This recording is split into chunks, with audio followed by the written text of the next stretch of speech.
For the entire world, she was just another broken woman in her late 50s, sitting quietly in a borrowed bedroom with 2 suitcases and a garbage bag full of clothes that used to hang in a walk-in closet she'd helped pay for. The house was gone. The marriage was gone. And somewhere along the way, without her even fully noticing, she had gone too, slowly erased by years of shrinking herself to fit inside someone else's version of a life.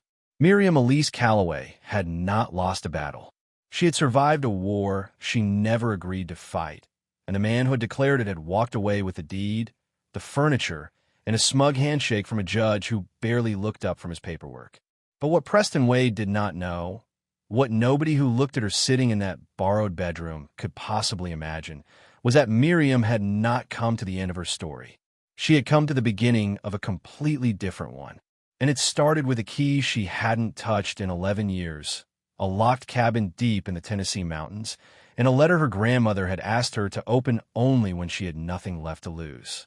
Before we jump back in, tell us where you're tuning in from, and if this story touches you, make sure you're subscribed, because tomorrow I've saved something extra special for you. If you have ever signed papers that felt like signing away a piece of your soul, if you have ever watched someone walk away with everything you built while the law called it fair, if you have ever stood in the rubble of a life you no longer recognized and wondered whether anything of the real you still survived underneath all the damage, this story is for you. Subscribe now, because what Miriam found when she finally turned that key is going to make you believe that losing everything is not always the end. Sometimes it is the only door left unlocked. Welcome to She Found Her Way Home. This is the story of the woman who lost her house to an ex-husband, drove into the mountains with nothing but a suitcase and a grandmother's secret, and discovered that the life she was always meant to live had been waiting for her all along in a place no one else could ever find. Miriam Elise Calloway had turned 57 years old in October, alone in a Panera Bread because her best friend Joanna had forgotten and her sister Beth had called to say she was too busy with the kids.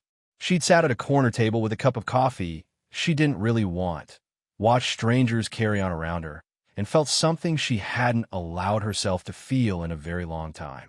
Not sadness, not anger, just a terrible, hollow clarity. She was 57 years old, and she had no idea who she was anymore. It hadn't always been that way. There had been a version of Miriam before Preston, a version she could still catch glimpses of if she looked hard enough in the right lighting.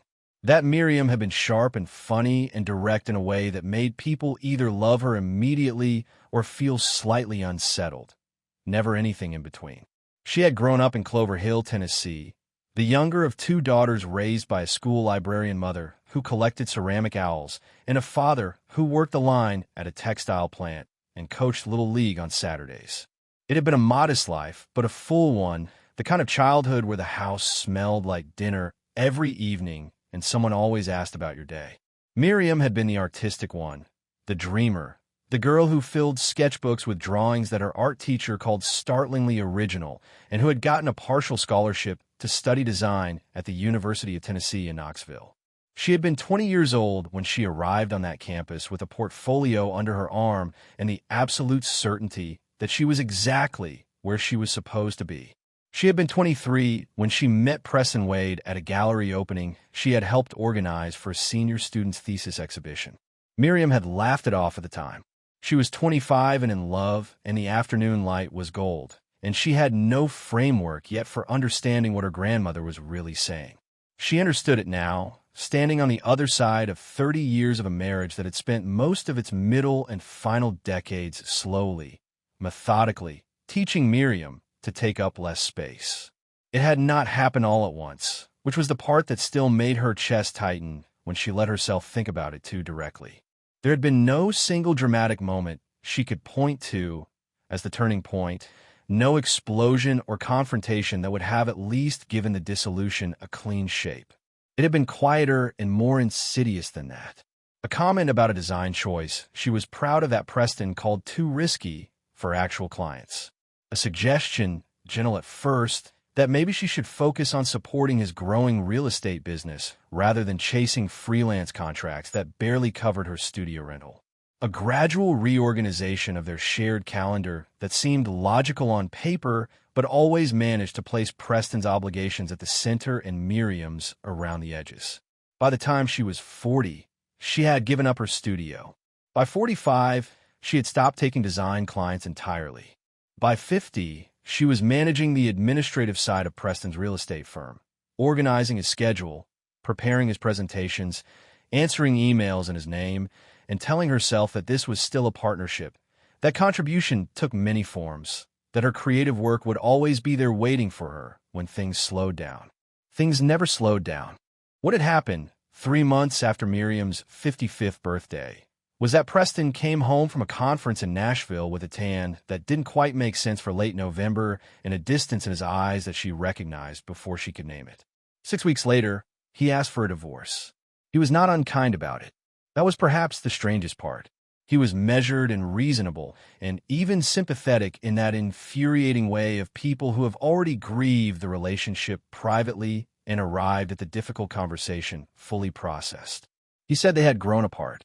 He said he had deep respect for her. He said he hoped they could handle things civilly.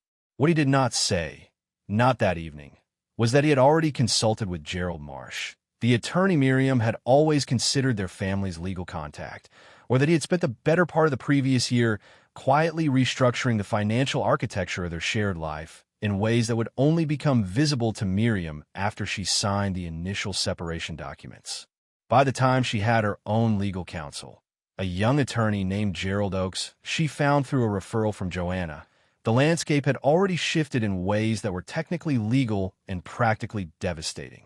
The house on Birchwood Drive, the one Miriam had found and fallen in love with, the one she had decorated and repainted and filled with plants and light, the one where she had hosted Thanksgiving for 19 consecutive years, was awarded to Preston. The reasoning was clean and coldly logical on paper. His name had been the primary one on the mortgage. His income had been the documented one for the past decade. Miriam's contributions, the administrative work, the years of managing the business that had made his income possible, existed largely off the books, and in the eyes of the court, off the books meant nearly invisible. She had sat in Gerald Oakes' office on a gray Tuesday in February and listened to him explain the settlement terms with a calm she recognized as shock. She had nodded at the appropriate moments. She had signed where indicated, and then she had driven to Joanna's house, sat down on the couch, and stared at the wall for 45 minutes without saying a single word while Joanna made tea and didn't push her to speak because she had known Miriam long enough to understand when silence was the only honest response available. That had been 4 months ago. Since then, Miriam had been living in the spare bedroom of her sister Beth's house in Clover Hill, a room painted the yellow of institutional optimism with a window that overlooked a neighbor's fence and a twin bed that creaked every time she turned over in the night. Beth was kind, and her husband was tolerant, and their 3 teenage children were mostly indifferent to Miriam's presence, which was in its own way a mercy. But the room felt like evidence, like a before and after photograph, where the after was a woman in her late 50s with 2 suitcases and a garbage bag of clothes, and no clear answer to the question of what came next. It was in that room, on a Thursday evening in late June, while Beth's family watched television in the next room and Miriam sat on the creaking twin bed with her knees pulled to her chest, that she finally opened the box.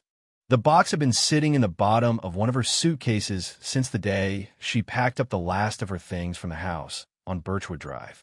It was a small tin box, the kind that might have once held tea or hard candy, painted a faded green with a delicate pattern of vines along the lid that had worn almost completely smooth from years of handling.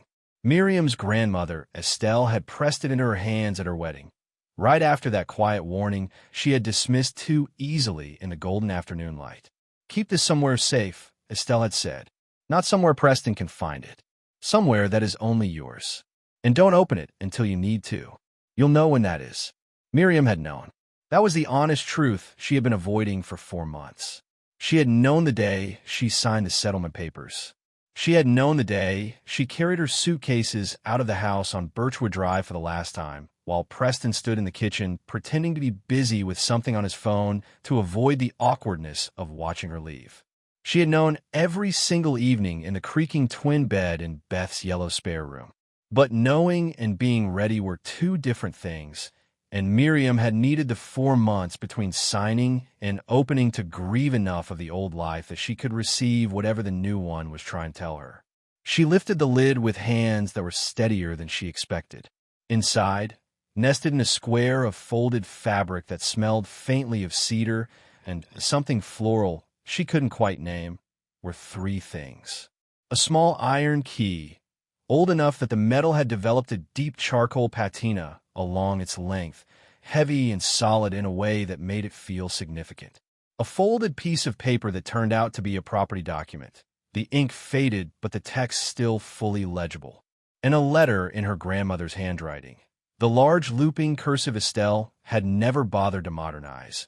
Written on the pale blue stationery she had used for every important piece of correspondence Miriam could remember receiving from her throughout her entire life. Miriam picked up the letter first. "My Miriam," it began, without preamble or sentiment, because Estelle had never been a woman who wasted time arriving at the point. "If you're reading this on your wedding day, put it back in the box and save it for later. If you're reading this because something has gone wrong and you needed to remember that you have somewhere to go, then listen carefully because I'm only going to say this once, and I need you to hear every word. You know the cabin. You spent summers there from the time you were 4 years old until you were 14 and decided you were too old for summer trips with your grandmother, which I forgave you for because 14 is difficult, and I remembered what it felt like. You remember the porch and the creek and the way the light comes through the trees in the morning like it has somewhere specific to be. You remember the smell of it. I know you do because you told me once when you were about 8 years old that the cabin smelled like the best version of everything, and I wrote that down in my journal because it was the truest thing I'd ever heard a child say. Go there, Miriam. Go there and stay as long as you need. Go there and remember who you were before you started making yourself smaller to fit inside someone else's life. You were whole before you met that man. I know because I watched you grow into yourself with my own eyes, and what I saw was a woman of extraordinary capability and absolute stubbornness and so much creative life that it practically radiated off you when you were working on something you loved. That woman did not disappear. She got buried. There's a difference, and the cabin is a good place to start digging. All my love, always, your grandmother, Estelle." Miriam read the letter 3 times in a row without stopping. The first time her eyes blurred with tears so thick she had to blink repeatedly to keep the words in focus. The second time she read it out loud in a whisper, barely audible, as if hearing Estelle's words in her own voice might make them more real. The third time she read it in silence and felt something shift in her chest, quiet and tectonic, the way the ground settles after something long held in tension finally releases. She set the letter down and picked up the property document. Unicoi County, East Tennessee. A parcel of 5 acres with a single structure cabin, a seasonal creek running along the eastern boundary, and an access road off a county route she remembered with sudden and startling clarity. The way the gravel popped under car tires. The way the tree canopy closed overhead when you turned off the main road. The way you always knew you were almost there when you crossed the small wooden bridge over the narrowest part of the creek and smelled the particular combination of pine and mountain. Water that existed nowhere else on earth. She had not been back since she was 14 years old. 43 years. More than 3/4 of her entire life. And yet sitting on a creaking twin bed in her sister's yellow spare room, holding a faded property document and a key that was cold and solid in her palm, she could close her eyes and walk every room of that cabin from memory. The low ceilings, the stone fireplace, the narrow staircase to the sleeping loft, the porch that faced west so you could watch the sun go down over the ridge without leaving your chair. She set the document down carefully and held the key in both hands for a long time, feeling the weight of it, feeling the realness of it, feeling the impossibility and the absolute rightness of the fact that this small iron object had been sitting at the bottom of the suitcase through the entire collapse of her marriage, through the court dates and the settlement papers and the boxes and the borrowed bedroom, waiting with the patient certainty of something that had always known it would eventually be needed. Her grandmother had known 30 years before the ending that there might be an ending, had known Miriam well enough and had loved her carefully enough to prepare for it decades in advance, had tucked the door inside a tin box inside a piece of faded fabric and told her to save it for when she needed it. Miriam closed her fingers around the key and held on. Tomorrow morning, she decided, with the quiet certainty of someone who has finally located solid ground beneath all the wreckage, she would tell Beth she was going on a trip. She would not explain more than was necessary. She would pack her 2 suitcases and her garbage bag of clothes and whatever food she could gather without making a production of it, and she would drive east into the mountains toward a cabin that had been waiting for her for 43 years. She didn't know what she would find when she got there. She didn't know if the roof still held, or if the water still ran, or if anything of the place she remembered from childhood had survived the 4 decades of her absence. She didn't know if she was brave enough or strong enough or capable enough to do what her grandmother was asking her to do. She was 57 years old with no home, no income, no clear plan, and a heart that still felt bruised in places she hadn't yet had the courage to press. But she had a key. She had a deed. She had a grandmother's voice in faded blue cursive telling her that the woman she used to be was not gone, only buried, and that the cabin in the mountains was a good place to start digging. For the first time in 4 months, Miriam Elise Calloway felt something other than hollowed out. It was small and fragile and not quite hope yet, but it was pointing in a direction. And for tonight, that was enough. Preparing and narrating this story took us a lot of time. So if you are enjoying it, subscribe to our channel. It means a lot to us. Now back to the story. To understand what Miriam lost in the divorce, you had to understand what she had built. Not the house itself, though the house mattered more than she had allowed herself to admit in the clean, rational language of settlement negotiations. Not the furniture or the appliances or the carefully chosen artwork she had sourced over decades from artists she believed in before anyone else did. What Miriam had lost was the accumulated physical evidence of a self she had slowly surrendered, room by room, year by year, until the house on Birchwood Drive was the last remaining proof that she had ever existed as a person with taste and vision and a specific way of moving through the world. She had found that house herself. Preston had been dismissive of it initially, calling it too old, too much work, too far from the commercial districts where his real estate connections were concentrated. Miriam had walked through it on a rainy Wednesday afternoon with a realtor who kept apologizing for the water stain on the dining room ceiling, and she had felt the particular stillness that comes when a space speaks directly to something in you that doesn't have a rational voice. The bones were extraordinary. Wide plank hardwood floors throughout. A kitchen with south-facing windows that would flood the room with afternoon light. A back garden that was overgrown and completely salvageable and had an old dogwood tree at its center that was already blooming pink despite the March cold. Preston had been proud of the house. She would give him that. He had shown it off at dinner parties and described the renovation to colleagues with a proprietary enthusiasm that increasingly used the word we in ways that smoothed over the specific reality of who had done what. We refinished those floors. We sourced that light fixture from an estate sale in Chattanooga. We basically rebuilt this place from the inside out. Miriam had smiled and refilled glasses and said nothing. Adding it to the long-running internal inventory, she kept to the small erasures she had agreed to absorb in the interest of domestic peace. The marriage had not been without genuine warmth, particularly in the early years.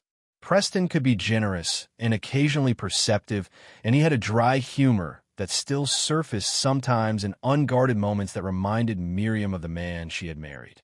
But generosity and perception had always been contingent in ways she had not recognized until much later, deployed most reliably when Miriam was behaving in ways that aligned with what Preston needed from her, and withdrawn with a coolness that he would have described as distance, but that felt from the inside like punishment. She had raised the issue in the only serious conversation they had ever had about the structure of their marriage. A Sunday morning in their kitchen, when the children they had never managed to have would have been sitting at the table eating cereal, and the whole unbearable weight of that absence had pressed down on her without warning. She had told Preston that she felt invisible, that she felt like she had been slowly edited out of her own life. that she missed the version of herself that had existed before she had gradually reorganized every one of her own ambitions around the gravitational pull of his.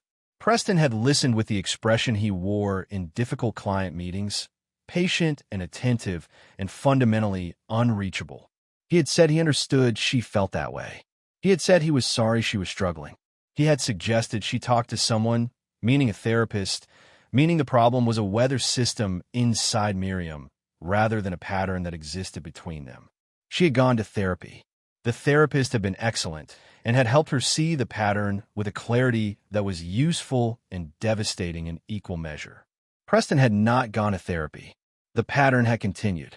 By the time he asked for the divorce, Miriam had been in therapy long enough to recognize that she had known it was coming for at least 3 years. That recognition did not make the conversation easier. It did not make the paperwork easier. It did not make the day she drove away from Birchwood Drive for the last time easier, watching the dogwood tree in the back garden disappear in her rearview mirror with the specific grief of someone losing something they built with their own hands and were not allowed to keep. Her attorney, Gerald Oakes, had been thorough and genuinely sympathetic and ultimately limited by the reality that in the eyes of the court, a decade of undocumented contribution was nearly impossible to quantify in a way that would significantly alter the outcome. The settlement she received was not nothing.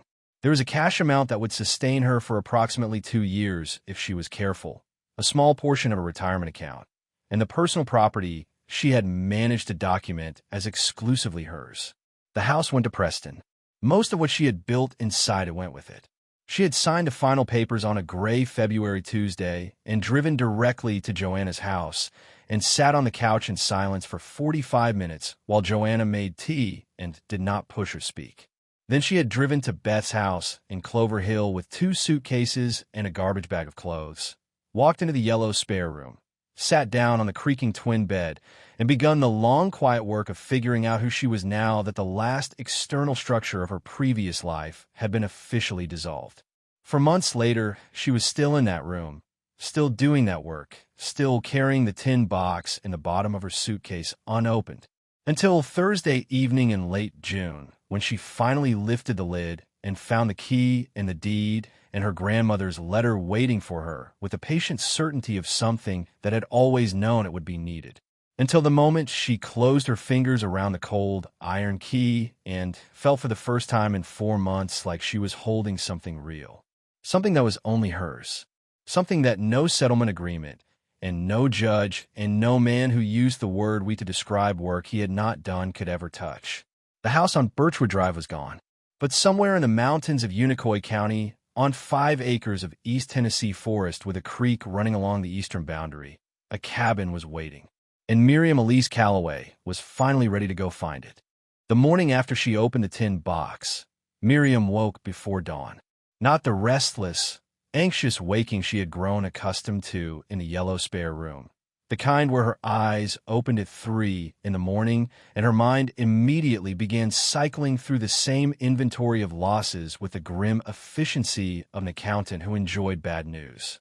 This was different. She woke with the particular alertness of someone whose body had already made a decision and was simply waiting for the rest of her to catch up. She lay still for a moment, listening to the house around her. Beth's family was deeply asleep. The neighbor's fence was a gray rectangle in the pre-dawn dark outside the window. The tin box sat on the nightstand where she had left it, the iron key resting on top of the folded property document. And even in the dim light, she could see the shape of it clearly, as if it were generating its own quiet illumination. She sat up slowly, moved to the small desk in the corner, and opened her laptop. She pulled up a map and typed in the county road address from the property document, the one in Estelle's careful handwriting that she had already memorized without meaning to. The map loaded and she leaned forward, and there it was, the green of the national forest, the thin gray line of the county road winding up into the mountain terrain of Unicoi County. The small flag the map placed at the coordinates of the property sitting at the end of an unmarked access road, approximately 4 miles from the nearest town. She remembered that road. She remembered the way it felt in the back seat of her grandmother's old Buick, the particular rhythm of gravel under tires, the way the trees thickened as you climbed, the way the air changed temperature noticeably in the last half-mile before you arrived. She had been 4 years old the first summer Estelle took her there, and she had stood on the porch in the early morning and watched mist move through the trees below the ridge and asked her grandmother if the mountains were breathing. Estelle had said yes without hesitation. Yes, baby, they breathe all the time, you just have to be quiet enough to notice. Miriam had spent 30 years not being quiet enough to notice anything that wasn't directly related to maintaining the operational requirements of Preston Wade's life. She was going to fix that. She made a list on a notepad she found in the desk drawer. Practical, specific, the kind of list that gave shape to a decision and made it real. She needed to tell Beth she was leaving. Not a full explanation, not yet, just enough. She needed to pack the 2 suitcases strategically, warm layers for mountain evenings, her medications, the good hiking boots she had inexplicably kept through the divorce, probably because Preston had never shown any interest in them. She needed cash. She needed groceries for at least the first week in case the nearest store required more of a drive than she was prepared for immediately upon arrival. She needed her sketchbooks, the 3 she had bought in a moment of irrational optimism 2 months into her stay at Beth's and had not yet opened, because opening them had felt like a promise she wasn't sure she could keep.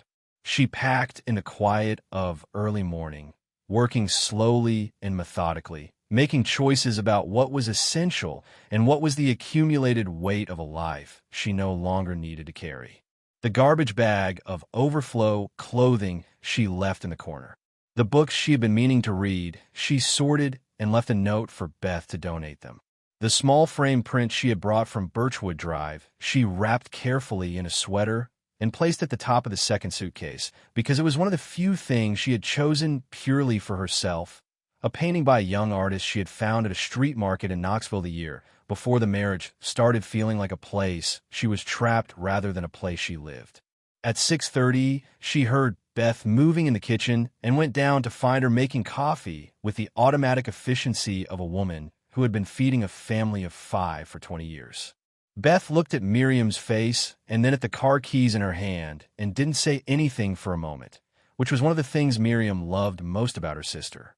Beth had always understood that some moments required coffee before they required words. She poured 2 cups and set one in front of Miriam and waited. "I'm leaving today," Miriam said.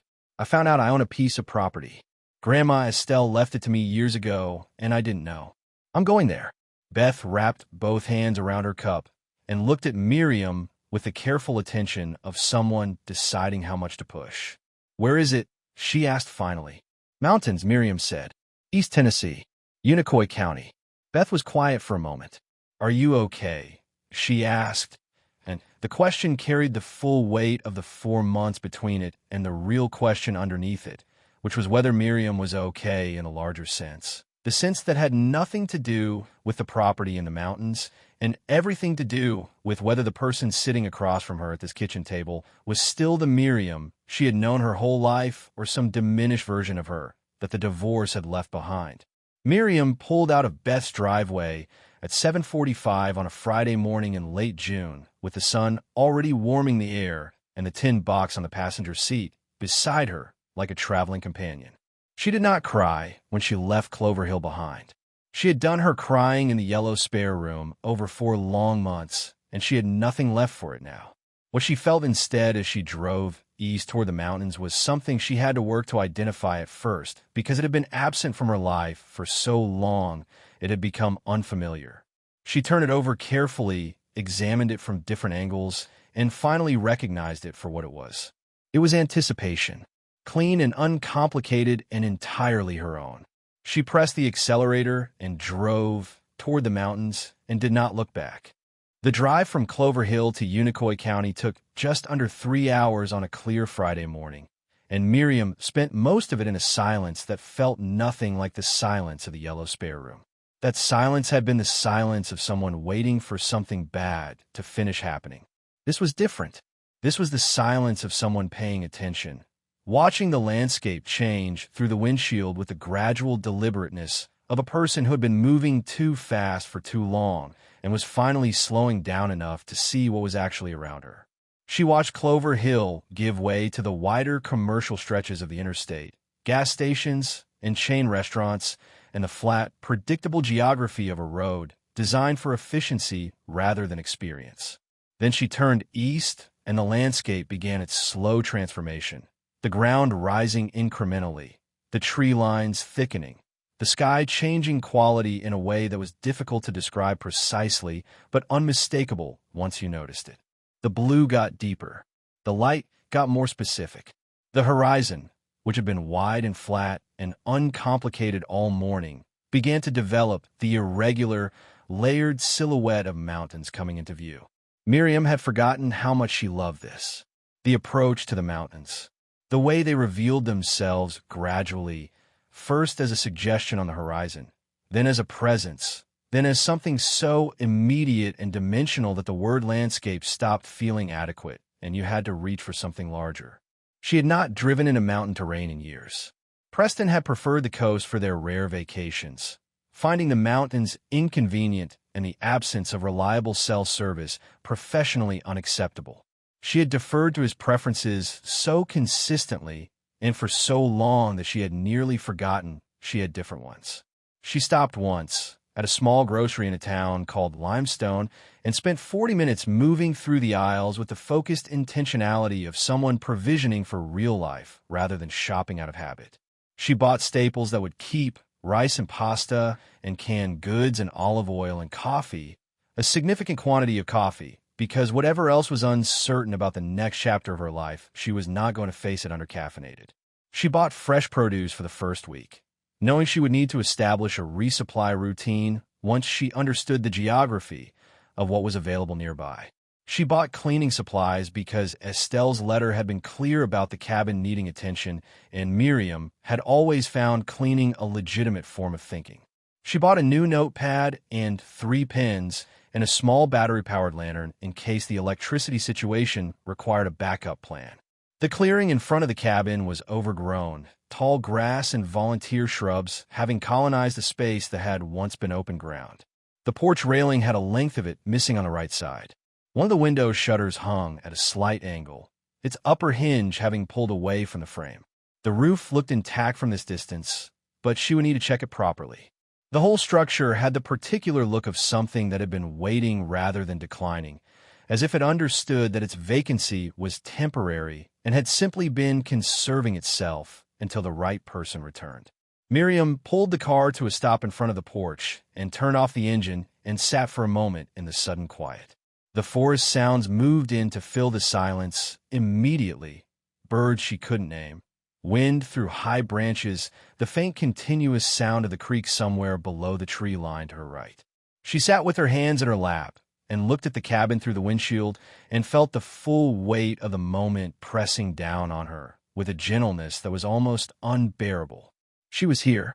After 43 years and a marriage and a divorce and 4 months in a yellow spare room with a creaking bed and a window that looked out at a neighbor's fence, she was here, in the place her grandmother had kept for her, on land that was legally and completely hers, in a clearing in the East Tennessee mountains where nobody knew where she was and nobody was going to arrive with paperwork or expectations or a calm, measured voice explaining why her feelings were a weather system inside her rather than a reasonable response to being systematically diminished. She picked up the iron key from the passenger seat and got out of the car. The air hit her immediately, cool and clean and multi-layered in a way that indoor air never was, carrying the creek and the pine and the particular mineral quality of mountain soil after a recent rain. She stood beside the car for a moment and breathed it in deliberately, the way her therapist had taught her to ground herself in difficult moments by locating the physical reality of where she actually was. She was here. This was real. The ground under her feet was hers. She walked to the porch steps, tested the first one with her weight before committing to it, found it solid, climbed to the front door. The lock was stiff with disuse, but the key turned after a moment of firm pressure, and the door swung inward on hinges that protested with a long, low creak that sounded to Miriam less like rust and more like something waking up. She stepped inside and stood in the doorway while her eyes adjusted to the interior dimness, and what she saw when they did made her press one hand flat against the door frame to steady herself. Because the cabin was exactly as she remembered it. The low ceilings, The stone fireplace on the far wall with the iron grate her grandmother had brought back from an antique market in Asheville. The narrow staircase to the sleeping loft. The kitchen visible through the doorway to the left with its south-facing window, and the old wooden table her grandmother had used for everything from meals to correspondence to the elaborate jigsaw puzzles she had assembled with the patient focus of someone who understood that some things could not be rushed. Miriam set the key on the table by the door and walked slowly into the center of the main room and stood there in the dusty, filtered light with her hand pressed to her sternum and cried, quietly and thoroughly, for everything she had lost and everything she had found and everything that was still entirely undecided, and let the mountains hold her while she did. Miriam gave herself exactly 1 hour to feel everything. She had learned in therapy that grief needed a container, a defined space where it could exist fully without consuming everything around it, and she had gotten good at building those containers over the past 2 years. She sat in the old wooden chair by the fireplace, the one with the curved back that her grandmother had always claimed was the most comfortable chair in Tennessee, and she let the full weight of everything move through her without trying to manage or redirect it. The marriage, the house, the decades of slow erasure, the divorce papers, the yellow spare room, the 43 years she had stayed away from the one place that had always been hers. She cried until she didn't need to anymore. Then she wiped her face with the back of her hand, stood up, and got to work. The cabin needed exactly what Estelle's letter had promised it would need, sustained physical attention from someone willing to move through it methodically and without sentiment. Miriam was both of those things. She opened every window first, working from the front of the cabin to the back, letting the mountain air move through the rooms in a cross breeze that lifted the dusty staleness of long closure and replaced it with a clean layered scent of pine and late morning and the particular freshness that existed only at elevation. The difference was immediate and significant. The cabin seemed to exhale. She found a folder Estelle had mentioned in the kitchen drawer to the left of the sink, exactly where the letter said it would be. Inside were maintenance records going back to 2008, a list of local contractors with notes in Estelle's handwriting about which ones were reliable and which ones charged fairly, utility account numbers with instructions for reactivating services, and a separate sheet with the name and phone number of a property manager in Irwin named Ray Sutton, whom Estelle described as honest and capable and not prone to overcomplicating simple problems. Miriam set the folder on the kitchen table and felt a fresh wave of something that was not quite grief and not quite gratitude, but lived in the territory between them. Her grandmother had thought of everything, had sat somewhere at some point and imagined Miriam arriving here alone and had tried to make sure she would not arrive without resources. The cleaning took 3 full days. Miriam worked in the slow, deliberate rhythm that her body imposed on her, not the frustrated slowness of someone being held back, but the intentional slowness of someone relearning how to inhabit time without a schedule imposed from outside. She swept and scrubbed and wiped down surfaces and washed the windows inside and out and discovered that the south-facing kitchen window, once cleaned, flooded the room with afternoon light exactly the way the windows at Birchwood Drive had. And she stood in that light for a long moment and understood that she had always been drawn to the same things, had always known instinctively what a space needed to feel alive. And that knowledge had not been something Preston gave her or the marriage produced. It had been hers long before any of that. It was still hers now. The electricity was active, the account maintained by Estelle's arrangements. The water ran clear and cold from the tap, fed by the mountain spring system Henry had installed decades ago, and which the maintenance records confirmed had been serviced as recently as 2019. The propane tank for the kitchen stove was low, but not empty. She called Ray Sutton on the second day, and he arrived the following morning in a pickup truck with a practical demeanor and the reassuring competence of someone who had been solving rural property problems for 30 years. He checked the roof, which was sound. He checked the foundation, which was solid. He arranged a propane delivery for that afternoon and fixed the detached porch railing in 40 minutes with tools he carried in the bed of his truck without being asked. She held the pencil over the paper and waited to see what her hand wanted to do. For a long moment, nothing happened. Then, slowly and without any conscious direction from her, she began to draw the tree line. Not carefully or technically, the way she had been trained to draw, but loosely, the way she had drawn as a child before anyone had taught her what drawing was supposed to look like.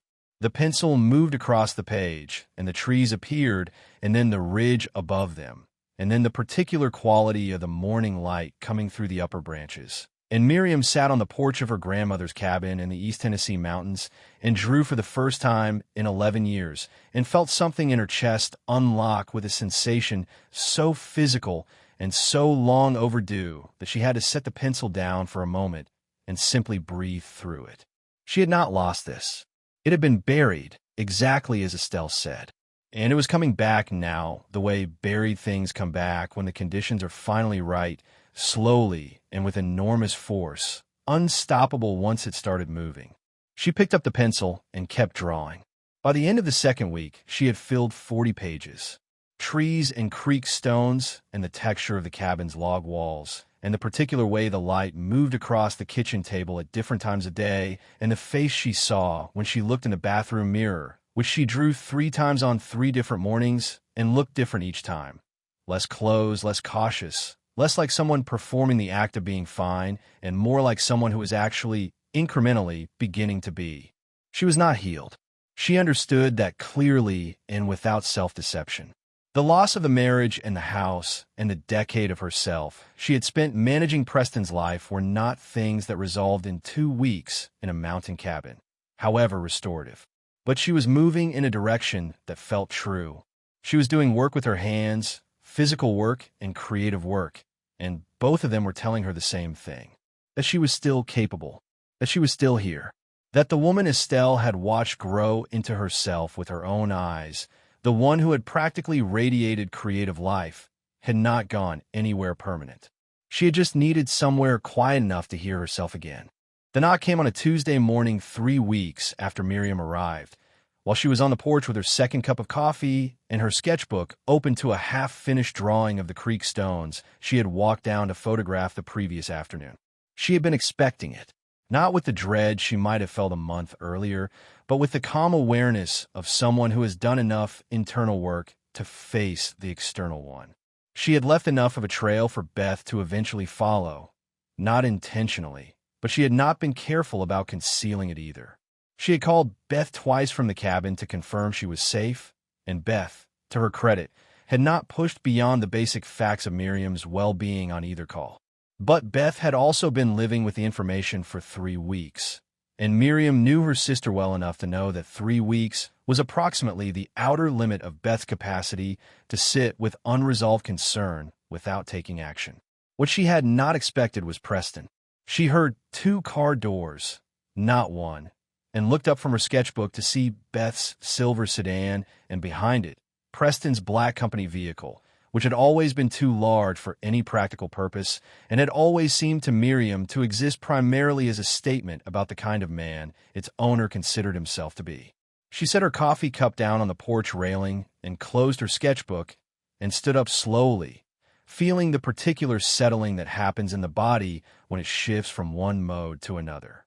She had been at rest. Now she was not, but she was also not afraid, which was new, and which she noted with quiet satisfaction. Beth came up the porch steps first, her face carrying the particular expression of someone who is simultaneously relieved and guilty about the relief, which told Miriam everything she needed to know about how this visit had been organized. Beth had told Preston, or Preston had pushed Beth until she told him. Either way, here he was, walking across her cleared and overgrown in his city, shoes across the grass of her clearing toward the porch of her cabin with the measured stride of a man who considered his presence in any space a reasonable and expected occurrence. "Miriam," he said, stopping at the base of the porch steps. His voice carried the same tone she remembered from difficult conversations throughout their marriage, controlled and reasonable, and carrying underneath it the assumption that control and reasonableness were virtues he possessed and she was fortunate to be receiving. "You look well." She did not say thank you. She looked at Beth, who was standing slightly behind Preston with her arms crossed, and an expression that said, "I'm sorry," and I didn't know what else to do simultaneously. Miriam held her sister's eyes for a moment and then let it go, because Beth had always tried to fix things, and this was Beth trying to fix something, and Miriam could be angry about it, or she could deal with the situation in front of her. She chose the latter. "You should have called," Miriam said, addressing both of them but looking at Preston. "I tried calling," Preston said, moving to come up the steps. Miriam did not move aside. She stayed where she was, in the center of the porch, and the simple fact of not moving aside created a boundary that required no words to communicate.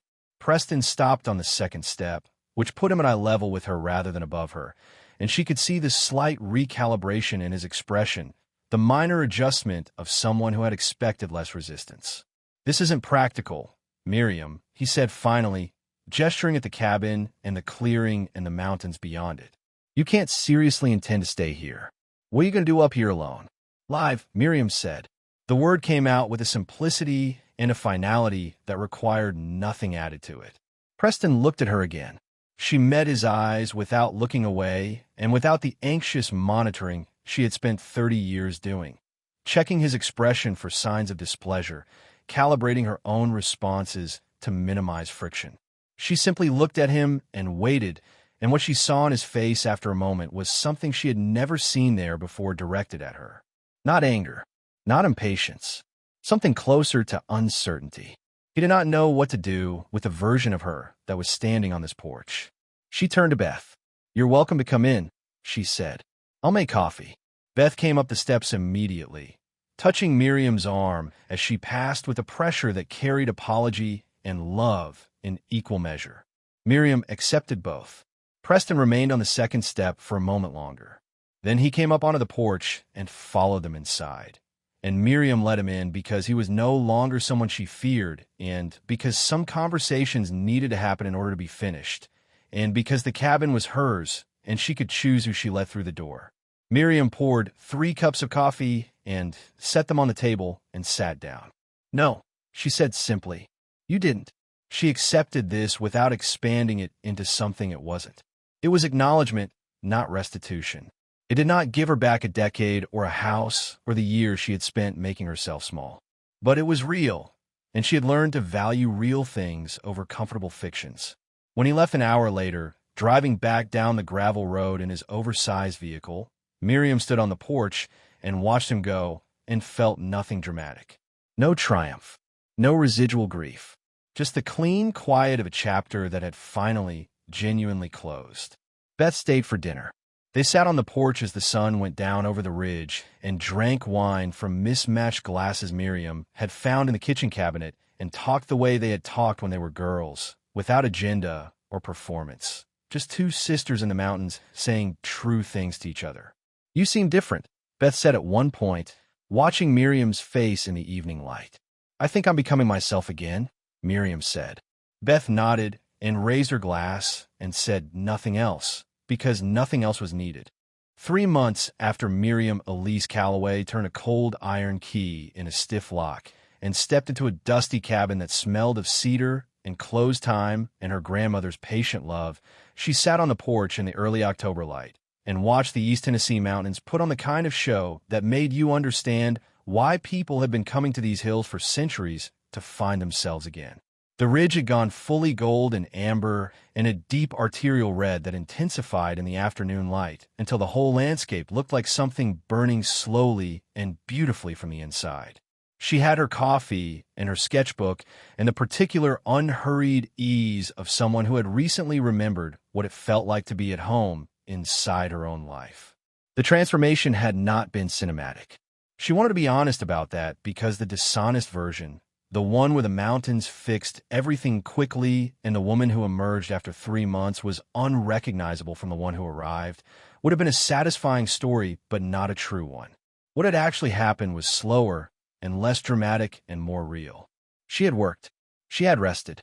She had cried on mornings when the loss arrived without warning and sat on her chest until she breathed through it.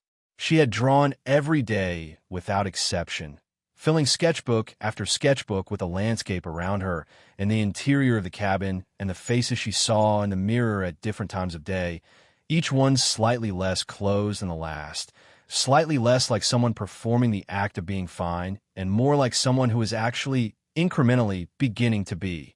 She had found a rhythm that belonged entirely to her. Early mornings on the porch, non-negotiable regardless of weather. Physical work through the morning, the cabin and the property providing an endless supply of small, purposeful tasks.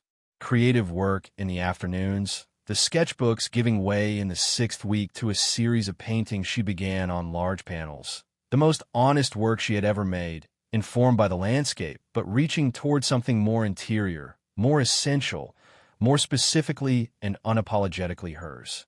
She had sent photographs of 3 paintings to a former colleague who ran a small gallery in Knoxville.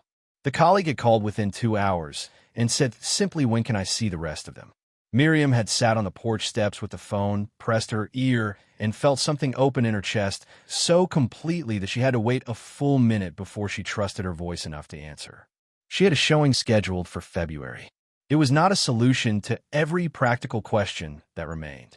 It was a door, and she had learned recently the extraordinary significance of doors. She had reconnected with herself in ways that extended beyond the creative work. She walked the property every morning, learning her 5 acres with the attention of someone who intended to know their land rather than simply occupy it. She had identified a south-facing slope for a garden come spring and ordered seed catalogs and spent evenings reading them with the focused pleasure of someone planning something real. She had established herself in the community around Irwin with the gradual naturalness of someone who was not performing belonging, but simply being present consistently enough that it developed on its own. She was not lonely. That was perhaps the most surprising discovery of the 3 months. Solitude and loneliness were not the same thing, a distinction she had known intellectually for years and now understood in her body. Loneliness was what she had felt at dinner parties on Birchwood Drive, surrounded by people, but entirely absent in any way that mattered. Solitude was what she felt on the porch at dawn with the mountains burning gold and the coffee warm in her hands. Solitude was full. Loneliness had been empty. She had spent 30 years confusing the two. On a Thursday evening in the 6th week, she had carried one of the finished paintings outside and propped it against the porch railing and stood back and looked at it in the last of the afternoon light. At its center, visible only if you looked carefully, was the shape of a door, slightly open, with light coming through it from the other side. She had not planned it. Her hand had put it there without consulting her rational mind, which was how she knew it was right. Her grandmother had given her a key.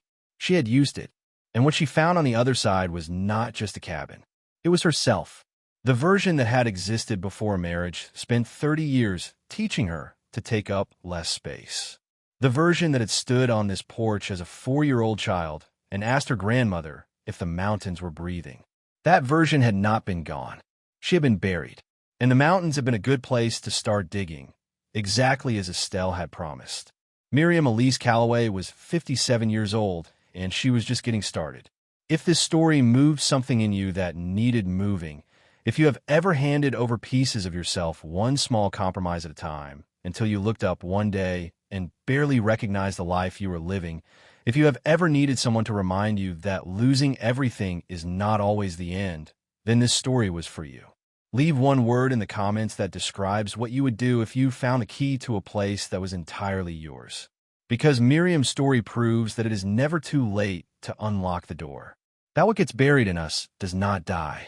That the life we were always meant to live has a way of waiting for us with extraordinary patience in the places that have always known our name.